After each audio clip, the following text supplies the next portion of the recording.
আসসালামু আলাইকুম প্রিয় সৌদি আরব প্রবাসী ভাইয়েরা, আশা করি ভালো আছেন। এখন আপনাদের দেখাবো এটিএম ব্যাংক থেকে এসএনবি টু এসএনবি, অর্থাৎ সৌদি ব্যাংক থেকে সৌদি ব্যাংকে কীভাবে টাকা ট্রান্সফার করে আপনি কার্ড প্রবেশ করে পিন দিবেন।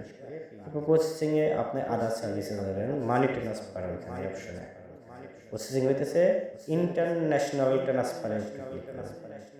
ওইখানে ক্লিক করার পর আপনি যতগুলো করছেন ওটার উপরে দেবেন। এরপরে অ্যানাদার বেনিফিশিয়ারিতে ক্লিক করবেন। ক্লিক করার পরে আপনার যে অ্যাকাউন্ট নাম্বারটা, ওই অ্যাকাউন্ট নাম্বারটা এখানে দেবেন।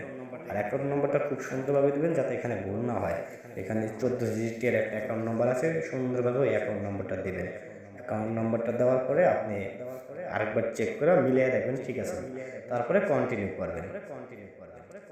কন্টিনিউ করার পরে আপনি কত টাকা পাঠাবেন সেই টাকার অঙ্কটা সুন্দর করে বসানোর পরে কন্টিনিউ। এরপরে এখানকার যে কোনো একটা আপনি দিতে পারেন, এটা আপনার বন্ধুর কাছে দিতেছেন বা আপনার ফ্রেন্ড, যে কোনো একটা সিলেক্ট করলে হবে।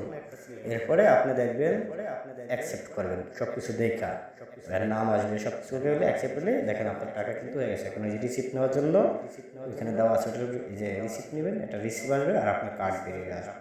টাকা কিন্তু অলরেডি ট্রান্সফার হয়ে গেছে। এভাবে খুব সহজে বিনা খরচে আপনি এক ব্যাংক থেকে আরেক ব্যাংকে টাকা ট্রান্সফার করতে পারবেন এসএনবি কুইক পে থেকে। তো ধন্যবাদ। ভিডিওটি ভালো লাগলে চ্যানেলটা সাবস্ক্রাইব করে রাখবেন। শখের প্রবাস 2.3। ভালো থাকবেন, সুস্থ থাকবেন। আল্লাহ হাফেজ।